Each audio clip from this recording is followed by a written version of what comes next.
안녕하십니까, 안현찬입니다. 자, 이번 영상은요, 사기 강박에 의한 의사표시하고 의사표시 효력 발생에 관한 기출문제 영상인데, 지금 제가 이 영상이 최근 5, 6년간 출제되는 문제들을 중심으로 만들고 있죠. 이 부분은 한 문제 정도 출제가 돼요. 그래서 5년간 하면 한 5문제 정도만 우리가 검토하면 되거든요. 자, 첫 번째 문제는 사기에 의한 의사표시입니다. 자, 문제를 보면 사기에 의한 의사표시에 관한 설명으로 틀린 거죠. 일단 사기에 의한 의사표시는 뭐 할 수 있냐면 취소할 수가 있어요. 근데 사기를 이유로 취소하려면 기망이 있고 그 기망이 위법해야 되고요. 또 기망에 대해서 고의가 있어야 되고 또 기망으로 인한 착오에 의한 의사표시, 이 세 가지 요소가 인과관계를 갖춰야 되거든요. 첫 번째 요건으로서 기망이 있어야 된다. 기망, 속이는 행위에 대해서 우리 판례는 꼭 적극적인 행위일 필요는 없다. 고지 의무, 알려줄 의무가 존재하는 경우에는 침묵, 아무 소리 안 하는 것도 기망이라는 것이 우리 판례 입장이거든요. 그럼 1번 보시면 아파트 분양자가 아파트 단지 인근에 공동묘지가 조성되어 있어요. 이런 게 왜 벌어지냐면 우리가 보통 아파트를 분양받을 때는 현장에 가서 분양받는 건 아니죠. 현장은 저기 산속에 있는데 그 분양 모델하우스는 어떻습니까? 시내 전철역, 지하실역에 있잖아요. 그래서 현장을 안 가보고 그 분양사무소 모델하우스 가가지고 내부 구조 보고 끝나 진짜 좋다 이렇게 계약을 하기 때문에 현장에 공동묘지가 있는지 없는지는 분양받는 사람은 알 수가 없는 거죠. 따라서 그러한 사실에 대해서 아파트를 분양하는 사람은 고지 의무가 있는 것이니까 분양계획자에게 고지 않은 경우에는 기망행위에 해당한다. 맞는 질문이죠. 다시 말하면 고지 의무가 있는 경우에는 암소리 안 하고 침묵도 뭐가 될 수 있어요? 기망이 될 수 있고 사기가 될 수 있음을 주의하시기 바랍니다. 제가 안 보니까 좀 서운하시죠? 그죠?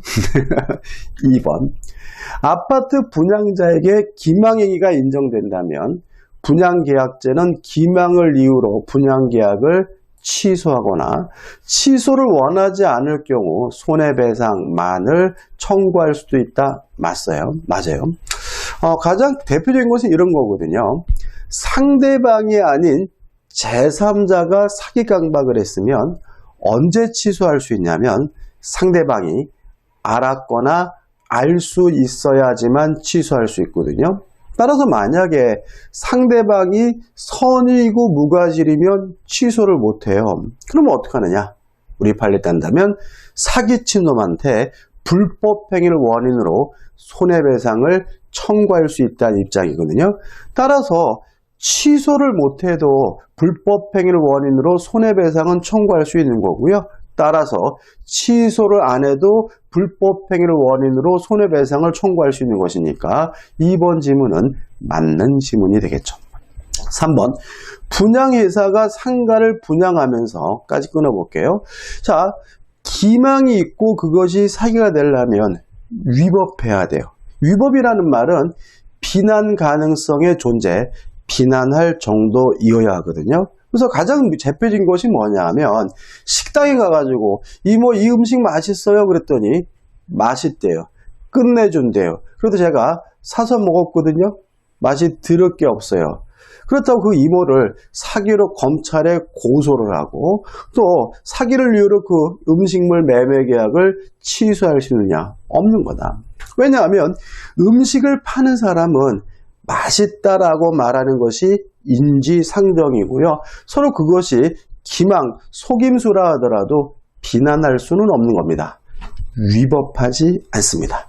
따라서 상가를 분양하는 사람은 장사가 잘 된다라고 말하는 것이 인지상정이고요. 서로 그것이 기망이라 하더라도 위법하지 않다는 것이 우리 판례의 태도입니다. 따라서 상가를 분양하면서 당연히 장사 잘 된다 그러겠죠. 그것에 첨단 오락타운을 조성하여 수익을 보장한다는 다소 과장된 선정 광고를 하는 것은 기망행위에 해당한다, 사기에 해당한다, X, 사기가 아니라는 것이 우리 판례 입장임을 주의하시기 바라고요. 답은 3번이 됩니다. 4번, 제3자의 사기에 의해 의사표시를 한 피의자는 상대방이 그 사실을 알았거나 알 수 있었을 경우에 그 의사표시를 취소할 수 있다. 맞죠? 방금 전에 말씀드렸고. 4번, 대리인의 기망행위죠. 자, 대리는 제3자가 아닙니다. 자, 이렇게 기억하면 헷갈리지 않아요. 자, 우리가 대리에서 배웠지만 사기를 쳤는지 안 쳤는지도 오로지 대리만 가지고 따지는 거다. 따라서 대리인이 사기쳤다면 본인이 알던 모르던 상관없이 사기를 당한 사람은 취소할 수가 있다. 이렇게 기억하면 되고요. 따라서 대리인의 기망에 의해 계약을 체결한 경우에 계약의 상대방은 본인이 선이더라도 모르더라도 계약을 취소할 수 있다. 맞는 지문이 되고요. 답은 3번이 되는 거죠. 2번입니다. 사기, 강박에 의한 의사표시가 관한 설명으로 틀린 거죠. 25회네요. 1번, 사기나 강박에 의한 소송행위는 원칙적으로 취소할 수 없다. 맞아요. 이런 지문이 나오면 굉장히 생뚱맞다고 틀리시는데 이건 너무나 당연한 거거든요. 자, 왜냐하면 우리가 공부하고 있는 이 민법은 개인과 개인 간의 관계를 규율하는 사법이에요. 그래서 원칙적으로 개인과 개인 간의 관계, 사법적 영역에만 적용되는 거고요. 국가와 개인 간의 문제, 공법적 영역에 대해서는 민법이 적용되지 않는 것이 원칙입니다. 따라서 이 소송행위도 결국은 법원과 국가와 나와 간의 문제니까 공법상 행위고요. 민법 규정이 적용되지 않기 때문에 1번은 맞는 지문이 됨을 항상 주의하셔야 됩니다. 2번, 대리인의 기망행위로 계약을 체결한 상대방은 또 나왔네요. 본인이 선이면 계약을 취소할 수 없다. X. 사기 쳤는지 안 쳤는지도 대리인만 가지고 따지고요. 따라서 대리인이 사기쳤다면 본인이 알도 모르든 상관없이 취소할 수 있으므로 2번이 답이 되는 거죠. 3번, 강박입니다. 자, 강박을 당했으면 강박에 의한 의사표시는 취소할 수가 있습니다. 다만 그 강박이 너무 지나쳐가지고 의사결정의 자유가 완전히 박탈된 상태로 평가된다면 의사무능력자와 다름이 없기 때문에 아예 무효가 된다는 것이 우리 판례 입장이므로 강박으로 의사결정의 자유가 완전히 박탈되어 법률행위의 외형만 갖춘 의사표시는 무효이다. 맞는 지문이 되는 거죠. 4번입니다. 자, 침묵이 기망이고 사기가 되려면 고지의무, 알려줄 의무가 필요하거든요. 알려줄 의무가 있어야 되거든요. 그럼 이런 거 한번 생각해 볼게요. 제가 아파트를 가지고 있는데요. 한 2억 정도 받으면 좋겠어요. 근데 어떤 미친놈이 저한테 와가지고 아저씨 그 아파트 2억 5천에 파세요. 라고 하길래 웬 떡인가 싶어가지고 암소리 안 하고 2억 5천에 매매 계약했어요. 사기인가요? 저는 그 사람에게 아저씨 정신 차리세요. 이 아파트 2억 5천이 아니라 2억입니다. 라는 고지 의무가 없는 것이고요. 따라서 침묵하더라도 기망행위가 될 수 없고 사기가 될 수 없는 거거든요. 4번. 교환계약의 당사자 일방이 자기 소유 부동산의 시가를 뭐 했어요? 묵비했어요. 묵비. 암소리 안 했다는 거죠. 특별한 사정이 없는 한 기망행위가 아니다. 맞는 지문이 되는 거죠. 다시 말하면 묵비, 침묵이 기망이 되려면 뭐가 필요한 거죠? 고지 의무가 필요하죠. 5번 또 나왔네요. 제3자의 사기로 계약을 체결했어요. 그러면 상대방이 선의이고 무과실한 이유로 취소를 못하면 사기친 놈한테 불법행위로 원인으로 손해배상을 청구할 수 있는 것이니까 그 계약을 취소하지 않고 그 제3자에게 불법행위 책임을 물을 수 있다. 맞는 지문이 되는 거죠. 답은 2번이네요. 3번입니다. 강박에 의한 의사표시가 관한 설명으로 틀린 것은이죠. 1번. 강박에 의한 의사표시가 진이 아닌 의사표시냐? 이 문제에 대해서 우리 판례는 강박을 당했으면 강박을 이유로 취소할 수 있을지언정 그 자체가 진이 아닌 의사표시인 것은 아니다라는 게 판례 입장이죠. 따라서 1번 강박에 의해 증여 의사표시를 하였다면 증여의 내심의 효과가 결여된 것이라 할 수는 없다. 맞는 지문이고 무슨 뜻이죠? 강박이 지인이 아닌 의사표시가 아니라는 의미가 되니까 주의하시기 바랍니다. 2번 이 문제는 제가 판례 연구소에서 한번 정리해드린 판례가 있어요. 강박을 당했으면 강박을 이유로 취소할 수 있지만 이 자체가 반사회적인 것은 아니라는 게 판례 입장이거든요. 따라서 2번 법률행위의 성립 과정에서 강박이라는 불법적 방법이 사용된 것에 불과한 때는 반사회 질서 법률행위라고 할 수가 없다. 맞는 지문이 되는 거죠. 3번 제3자가 강박을 했어요. 그러면 상대방이 알았거나 알 수 있으면 취소할 수 있죠. 그 말은 알아도 취소할 수 있고 알 수 있어도 취소할 수 있으니까 상대방이 그 사실을 알았다면 표의자는 자신의 의사표시를 취소할 수 있다. 맞는 지문이 되겠죠. 4번 읽어보면 되겠죠. 강박에 의해 자유로운 의사결정의 여지가 완전히 박탈되어 외형만 있는 법률행위는 의사무능력자와 다름이 없기 때문에 무효다. 맞는 지문이 되는 거죠. 답은 뭐죠? 5번입니다.